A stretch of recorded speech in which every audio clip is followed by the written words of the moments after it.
শফিক ভাই মানুষের মন জয় করে ফেলছেন।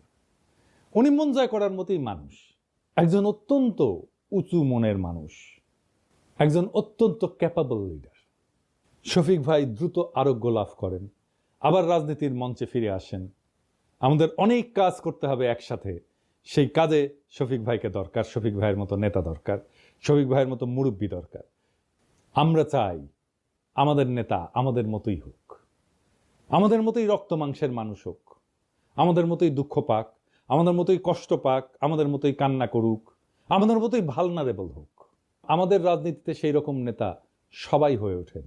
আমরা সেই কামনা করলাম, সেই নেতারাই আগামীর বাংলাদেশ নির্মাণ করতে পারবে। সেই দিনের অপেক্ষায় আমরা থাকলাম। আমরা সেই দিন একসাথে আবার সেই বিপ্লবকে পুনর্নির্মাণ করব, আবার সেই বিপ্লবের স্বপ্নে আমরা নতুন বাংলাদেশ গড়ে তুলব। ইনকিলাব জিন্দাবাদ।